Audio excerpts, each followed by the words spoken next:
the genesis of where my work is coming from actually occurred when I was doing some auction work to benefit the Grace House. They were supplying old wedding dresses and bridesmaids dresses to artists and communications majors to create art that then would get auctioned off to raise money for the Grace House.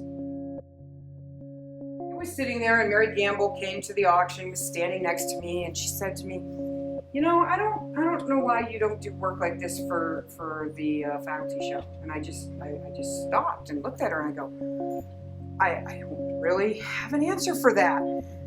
And so I really had to think about that. Why don't I use fabric?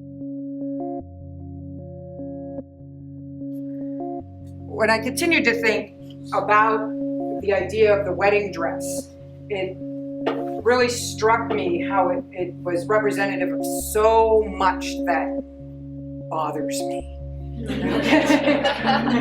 I don't dig on princesses. I'm sorry. I just don't. I worry that they get in the way of true creativity for young women to aspire to really great things. Is the princess creative play, or is it brainwashing into what we ought to be? But there's no retouching is one of the things I did want to say. I don't go in and say, "Oh, well, you have a mole here or a wrinkle there or this or that," which is so typically done to women in photographs. We've got to erase any signs of them having had a life, of them having expression. We don't do the same thing to middle-aged gentlemen. It doesn't happen that way.